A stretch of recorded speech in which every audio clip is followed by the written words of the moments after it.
I came here to make good content or drink iced tea. And well, alright, here we go. We're at the last part of this deck tour that has taken so long.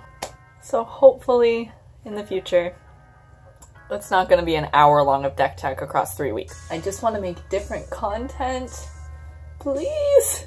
So today we're finishing off. It's going to be it. That's it. No more parts. No more parts. 3 of 3. Lord of the Rings trilogy like it should have been. None of this Hobbit shit. So we're doing sorceries and enchantments, and that's it, and then we're done. So let's get started. Okay, so the first card, 1 CMC, Phyrexian Reclamation. I like to get this card out as early as possible because then no matter what, I'm gonna have a failsafe when it comes to reanimating any of my creatures. 2 mana and 2 life ultimately isn't gonna be that much of a cost if it's gonna be getting me more and more creatures to my hand, especially once I sort of mana ramp. So the next card is the ultimate if you are building your deck based off of making other people discard their cards. Waste Not is just, it's so broken. It's just, oh, I love it. If you're bad at following triggers, it might not be the card for you though. You have to be on it every single time somebody discards. You have to watch all of your triggers and you end up eventually having more triggers than a Tumblr user. So, is that joke too spicy? We're gonna see. It reminds me a lot of, if anybody's seen Labyrinth with David Bowie, rip in peace, my king. It reminds me of that like garbage monster. Oh, she's so cool. Also what I'm probably gonna look like as an old woman. If I make it that long. Next is Animate Dead. For the cost of this to bring back a creature, especially something with like a higher CMC, it's going to be really, really good. Especially for something like Phyrexian's Reclamation, like that one's good for if I'm going to bring something back that's maybe a little bit of a low CMC. This one is going to be good for anything that I really just don't want to have to pay for again. So if I've got like a 7-drop or something like that, then yeah, this is a much better card for that. Going back to Phyrexian, we're going to bring out the Phyrexian's Arena next. This card is just all about card advantage. I mean, it's sort of hard to have to try to explain this to somebody because it's the name of the game is having more cards than your opponent because then you have a higher chance of having better cards. So if you have something, like if you have a way to draw more cards, then next is Dark Prophecy. This one, again, it's frankly very similar to Phyrexian's Arena. The only catalyst is instead of it being whenever your creatures die, you draw and lose versus your upkeep. That one might sort of help you a little bit if you are starting to run low on life.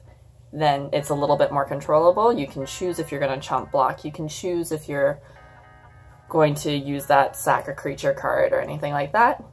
But then, you know, you're going to get another card, so is it worth it? The flavor text on this, oh my god. When the bog ran short on small animals, Ekri turned to the surrounding farmlands. No! Next is another very Tumblr-y card, which is Oppression. I mean, this is just the cis-white male card. I've just been watching so much Shoe on Head that I'm just like edgelord right now. So whenever a player successfully casts a spell, they choose and discard a card. This mixed with like a Waste Not or anything where I get stuff for my opponent discarding is going to be really, really good. Yes, this does affect me as well, but it's going to affect them first. Next is Bottomless Pit. This one is like, I love and I hate this one because you have to discard at random. So it's really good for yourself because your opponent might be discarding something that they really, really wanted and they wanted to play next turn and they had it all set up and then it's gone. But on the other side, that can also happen to you. The only reason why it's beneficial is because 1, if you're playing multiplayer, it's going to happen to 3 people before it happens to you.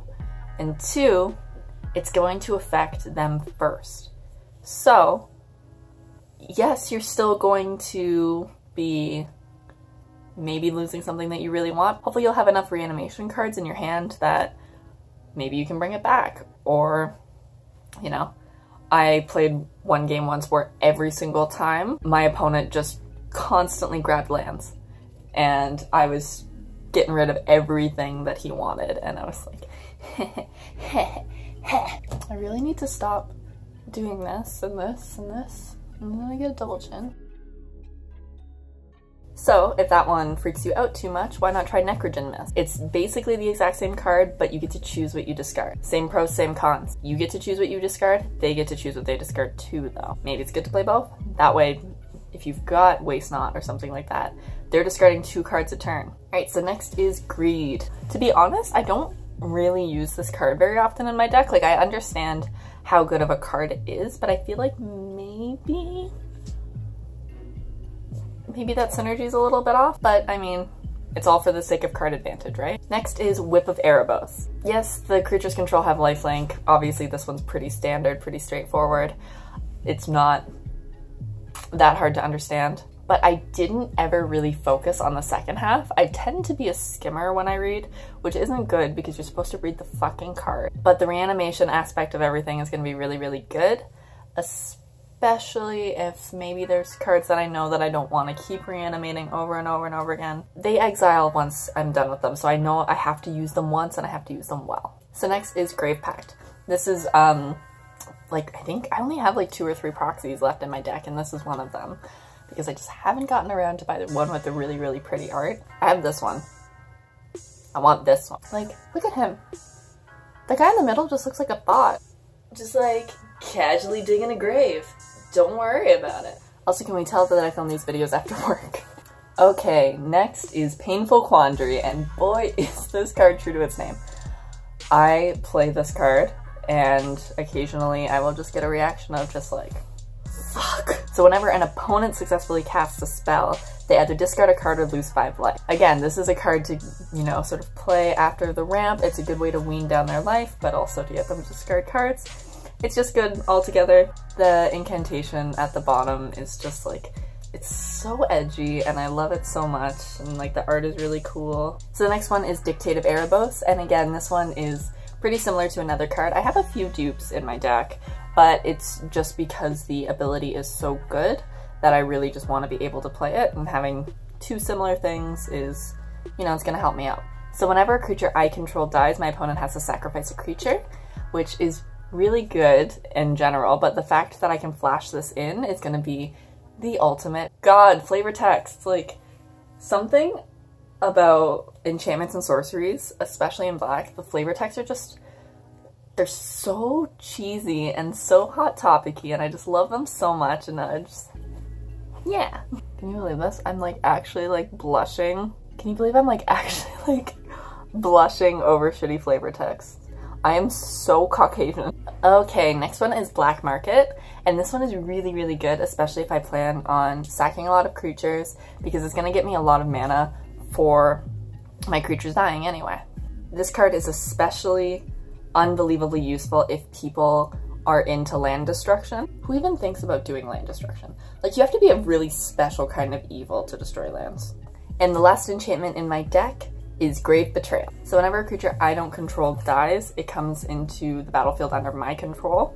So it's super, super useful for if I'm going against somebody who has a lot of big boys. Because I have a lot of like fairly weak creatures, my blockers are mostly just gonna be chump blockers. Like there's no real way around that. So if I can steal some like maybe bigger creatures, I can hit for a lot more, and that is it for the enchantments. So we're gonna start off with a quintessential black card, a card that's just card advantage. Again, there's something, the subtitle of this video has to be like card advantage.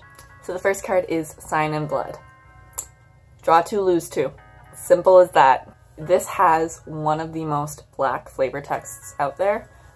I know greatness at any cost is like the flavor text, but Little Agonies Pave the Way to Greater Power is so good.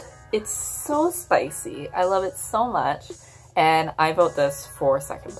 Yo dog, I heard you like drawing 2 and then losing 2. So I got you a second card that does the exact same thing. Night's Whisper. Next is Demonic Tutor, and this art is just so good. Liliana, oh my god. Like, crop top queen. Honestly, I love tutor cards. Like, there's no way around it. Like, tutor cards are just the best. Especially because it's 2 mana to put whatever card you want in your hand. Like, come on, man. Like, next is Read the Bones. or as we children call it, we read the bonus. I'm an adult. Again, this is another draw 2, lose 2. The only extra benefit of it is that you get to scry 2 first, so you're not 100% locked into the first 2 cards that you see. Next is Dark Deal. Oh, buddy, this is one of the spiciest cards I would say I have in my entire deck. So think about it like this. You have 7 cards in hand. I play a waste knot. So you discard 7 cards, you draw 6. No problem, not that bad. But then my waste knot triggers for every single card that you discard. It's like a very broken combo. Anybody who plays against me a lot is just like, do not let her tutor. You do not let her play a waste knot. You do not let her have Dark Deal, because this is going to get you killed. Theme of today is tutors, draw 2, lose 2, and tumbler, apparently. Because next is Victimize. This card is awesome for when I have a lot of tokens on the board. Sack a token. Doesn't matter. Get 2 cards from my graveyard back. It's a good card. This card is so good. Sometimes, like, if I see that I have this in my hand and I'm choosing to discard a card, I'll discard, like, the highest CMC creature that I can. So then that way I'm gonna be playing it for basically free. Okay, so next is Torment of Hailfire.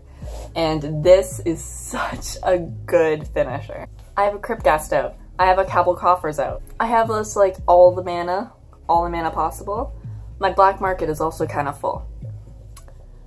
I have just a stupid amount of mana. X equals like 25. How are you gonna come back from that? You can't. Diabolic Tutor. This card. First of all, if Jace is gonna friendzone Liliana, then she should move on to Chandra, because Chandra is clearly into her. It's another tutor card, obviously not as good as Demonic Tutor, but it's still good. You're gonna get it on the top of your deck. Maybe if you have something where it's like when a creature dies, draw a card, use an Ashnod's Altar. Boom, boom, boom, combo, combo, combo, now you've got the card in your hand. Okay, next is Mutate. So Mutate. Mutate is, again, really, really good for if I end up having like an infinite amount of swamps, like Liliana's done her magic. It's a really good board wipe. Another good finisher, of course, is going to be Death Cloud. That's good. It's just like, it's such a sweet board wipe. Like, because most of the black board wipes don't really include land destruction, which I like. Flashback to when I said people who destroy lands are evil. Yeah, it's a good board wipe. It could be really high CMC, it could be pretty low CMC. The choice is yours. The world is your oyster. Next is Dark Petition. This is another tutor. Again, we like tutors here. In this house, we like tutor. But the good thing is the spell mastery. So maybe you tutor for something with 3 CMC, you're gonna be able to bring it in, play him right away. Next is Decree of Pain, and she's great board wipe. Hot pink-haired angel. Please, just fuck me up. Fuck me up, fam. I don't ever really cycle her, just because it's way more useful as the board wipe, but having the option to cycle is also really, really good. And last, but certainly not least, this is the first card that I actually bought. So I wanted to save it for last because it's a really, really special card to me. It's got my favorite art, my favorite girl. It's Rise of the Dark Realm. This card, especially if you're just gonna just throw all of the cards into the graveyard, just so many creatures, like, just kill them all. Throw them all in the graveyard. And then Rise of the Dark Realms, if it goes through, because people will try to counter it, believe me, if it goes through, it's just like such a good feeling. Like you're sitting here and you're just like, well, I have all of these now. And then you just stack all the triggers and everything like that, and it's just, oh, it feels so good. As a reanimation deck, that is the ultimate. That's it, guys. We did it. We got through this deck. Oh my god. I need to make shorter videos. That being said, my deck is ever evolving, ever changing. I've gotten a lot of recommendations through Reddit and through previous videos, and I've picked up some cards. Should I end up switching stuff out? Should I keep my deck the way it is? Let me know. Let me know if there's some other things that I should take in, swap out, everything like that. I really, really appreciate the fact that there are people who have followed me through this entire thing. It's kind of unbelievable, to be honest. If you guys have any ideas for what you want next, obviously it'll be significantly shorter, let me know. I'm excited to not make the same video every day for 3 weeks. That'll be great. I'll see you guys next week. Have a wonderful day. All right.